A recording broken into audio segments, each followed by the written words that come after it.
Right, run out of wood, so it's getting delivered tomorrow. And I haven't turned the radio off because he's talking at the moment. That's why I've turned the camera on. He's talking at the moment, but it's the van battery is that flat now because I got everything that's in the back running off the van battery, and the alarm keeps going off, telling me that the battery's gone, dropped below 12.3. So I'm in the middle of trying to wire this. I'm out of breath because I just ran to the house. No, I didn't. I waddled fast. Just in the middle of wiring up the solar, and I'll just drop a wire down on the floor to charge the van battery up. So that's what I'm in the middle of doing now. Get rid of this spaghetti here. I got trunking coming tomorrow on the lorry as well as the timber, as the boards, to be able to hide all that away. That's basically what it is. It's to hide it away. Yeah, cable management. Well, I just had my heater going. I've wired that up because it is bloody cold here. I just rested the controller there for now. Just screwed it to the wall there. I put the voltage sensitive relay back in, as though the solar charges my van batteries as well. Let's have a look. Leisure batteries are on 12.9. That means the van battery's still charging. Solar still, as daft as it sounds, it's I think it's up to 6 at night, and I'm still fetching in 14.3, only 0.2 of an amp of solar, but it's still solar. I got that in there, 2 bus bars, positive and negative off the solar panels. Solar panels are on a switch. I've temporarily put the shunt on there, but I haven't connected it up. But I just connected the 2 batteries there. They're not fixed in any way. I run this cable along the front just as though I can keep the van battery up, because I was flattening the van battery by having the radio on, the CCTV on, tracker on, you know, everything's turned on running off the van battery instead of the leisure. So and I've just had this heater on, so it shows that he's flicked off now. Yeah, he's flicked off now, so he's no longer charging the van. So anyway, plywood doesn't come until tomorrow. They say 9 o'clock, but I bet it's about 11 o'clock by the time they get here. I acquired another sheet of 1/2 inch today off a friend. Brand new sheet. Didn't want nothing for it. I thought, well, there's 45 quid's worth of plywood. I'll have it. But I got the plywood coming to finish this off tomorrow.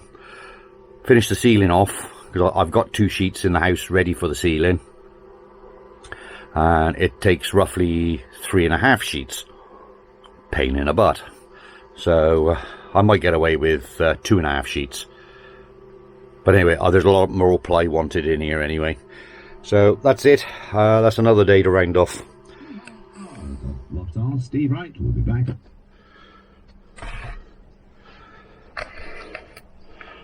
Auto radio. Right, I've got it panelled up to here now. That's all done, and I've cleaned up. A bag full out of here. Loads of insulation left over. I got loads in the house. So that's all done now. Temporarily the batteries are in. Purely because I said the radio kept going off. The alarm kept going off saying the van batteries are low.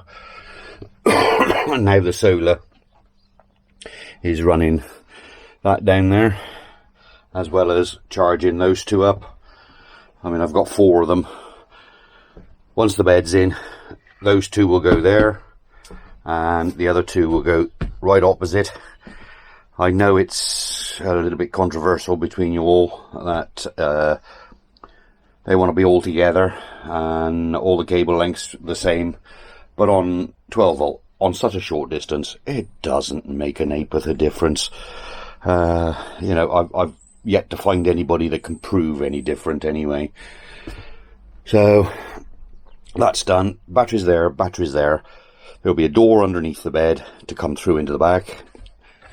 From that there's an inch stud wall going in right the way across, down to the bed level. The bed level will be there. That's as though the bedroom's more insulated. There will be a window cut out this side in it. Right, that's as though I can reach out for the door handle just in case. I could still climb out of it just in case. So scribed all those in. I will show you how to scribe a board on 2 different angles, which is pretty hard to do. I'll show you how to do that. But that's possibly later today. I've got the board come for that now. I've got all the boards for the ceiling, and I've got the board now to finish the front of the van off, which I'll go and fetch in now. But there, I'm just relaying the stuff backwards and forwards into the house, out from under my feet. I've put it all over here now, and I've got to move it all again to be able to get to board that up. But anyway, that's it. Yet another day gone. Emails and says the money system in the UK is currently the... Let's shut him up. Got the new board in there, and it has taken me all day to do that. It's 12:30 now, according to the clock on the dash. 12:30. Well, both the dash clock and the radio clock. The radio clock I go by. This is in. Only thing is that I've put a frame round on the inside of it, right, and as you can see there is still a gap there, right, so I have got some very, very thin ply that I will most probably cover with something just to slot in there and make a frame after I've finished. It's got the same edges all the way around, same distance. And that's all done. So that's done. All that's done. Actually, that's the only bit I got left. And that bit. That's the only piece I got left from the whole sheet. Where's the other bit then? No? I don't know. Oh, there it is. And that's no good for nothing. So I'm going to have to make that bottom panel. And I will have to bite the bullet. They're 11.5 inches. Those are. So I'll just go to the timber merchants and buy two pieces 8 foot long by 11.5 inches wide. They'll cut it for me as well on the spot, and they'll deliver for me for free, because they like me. God knows why. But anyway, that's as far as I've got. I would have filmed it, but you know, it's not a how-to. I mean, I did use cardboard templates to, you know, to make that circle, which is upside down. There. I made the cardboard templates to make around there. I then screwed it in. I then opened the window and drew around the frame on the outer bit. I just roughly done it. Then I stood it up on the wall, and I drew another 10mm all the way around on the inside of that line. Worked out where the battening went, made a frame, took it off, put the frame on, screwed it back to the wall, put the frame in the right position, temporarily screwed it around the outside. Then I took it out, took it in the garden, got the router out, and used well, you can see where I burnt it a little bit along there. The bearings that they put in those router bits aren't very clever. They leave a line, but that'll sand out. I've got sandpaper down there. That'll sand out. So, oh dear.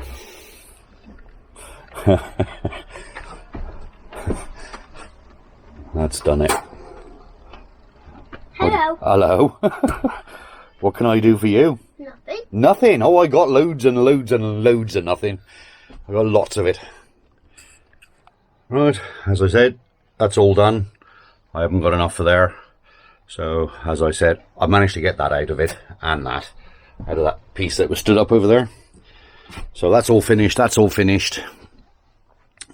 I've just done the first roof board, and I'll show you now how I scribed it to the wall. It is quite difficult on your own, right? But I've marked the ceiling. I marked the centre of the van when I lined it, right? And the mark's just over there, right? Now, I measured it from there to there, and that distance I measured from there to there, right?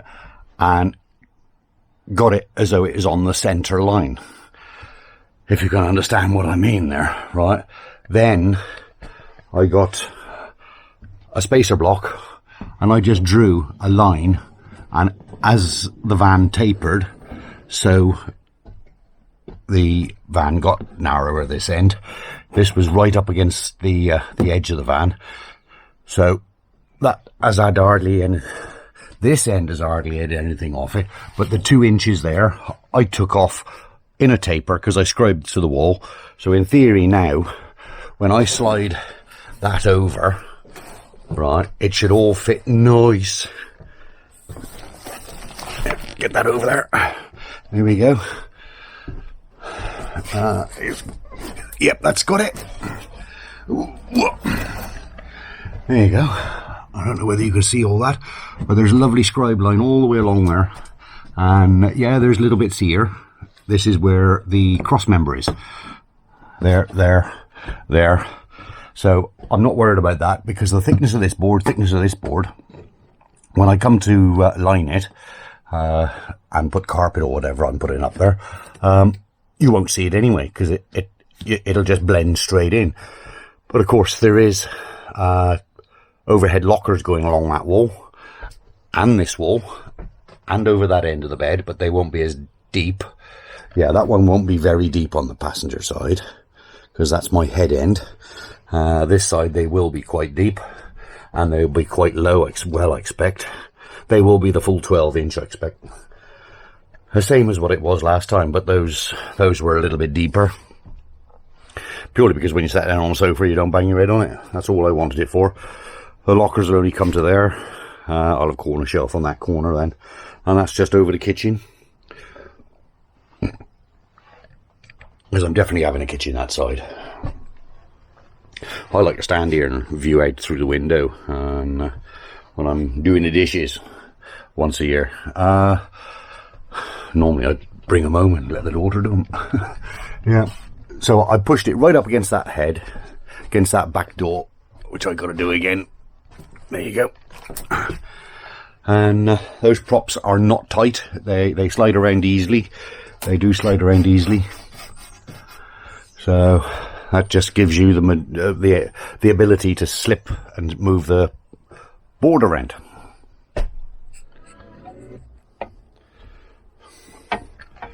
Right, put it back up. I don't know whether any of you got these Irwin clamps, but you do realise you can turn the other foot, and instead of clamping you can push. So I'm keeping that tight against that wall by pushing it, right, because now I've done another dry fit and I'm going outside now. So I've opened the skylight and I'm going to draw around the skylight hole just to be able to get him down and cut him again. Oh, it's up and down like a bloody blue horse fly. There, anyway, let's get in there.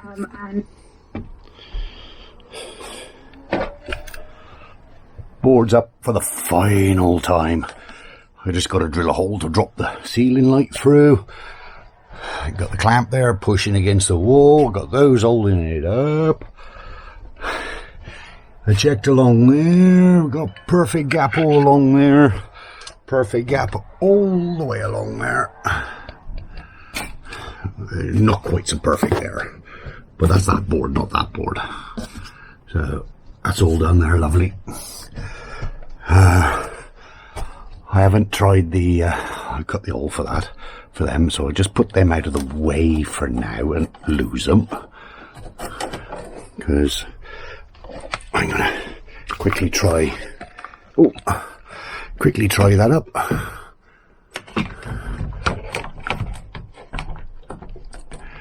Like a glove. Yep, like a glove. Yep, that'll go up there, no problem. So that's it. Now I've marked the roof where every cross member is. There, where the clamp is, there. So it's all I got to do is join the dots, and well, I always drill them slightly to the right or the left, because I know there's holes all the way down the middle of it, and I don't want to keep bloody missing. So that's it. I can screw them up, and then the carpet will cover a multitude of sins. Up, screwed up. I haven't screwed up, I've screwed it up. There, that's all done. The cable's down for the light.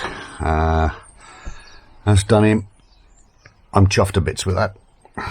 Now, the front one, I will measure from there to there. Right, and I will measure from there to there. Cut it. Then I will offer it up, because then I know it's square to this one. Right, slide it across and then scribe down that side. Can't do that yet because I haven't got that side panel on yet, because I run out. I just haven't got enough here to do it. And yeah, it's another 45 quid just for that piece if I turn around and buy a sheet just to do that piece. So I don't know what the hell to do. I just haven't got enough to make up a long panel. I want to do it in one, because there's one cross member there and there's one cross member there. There's not one at the front to screw to. So I got to do it all in one, just as so I can get it up inside the cupboard there, behind the cupboard. I don't know what I'm going to do over that. So, but anyway, there we go. That's in, scribed, marked, screwed, and finished. I'll show you how to make that piece now. Started to put that board up. Put him parallel there. Put him okay across there. And cutting that end. Oh, trimming that off. Right, to fit in there, lovely. The jigsaw battery went down and stopped normally 4 inches from the end. So I used the battery off my drill. Finished it. 1, 2, 3 screws in. Nearly got the other screw in. Nearly got the other one in. And this battery went bloody flat. So, it's 4:45, so I've decided I'm going to call it a day. I put the a bigger LED light up, because it is lighting this up now. So I'm going to call it a day. I'm going in. I can't finish screwing that up until one of them's charged, and I've only just put the other one on now. I've just walked back, plugged it into that, put those 3 screws in, went to put that one in, and it stopped. So that's another day over with.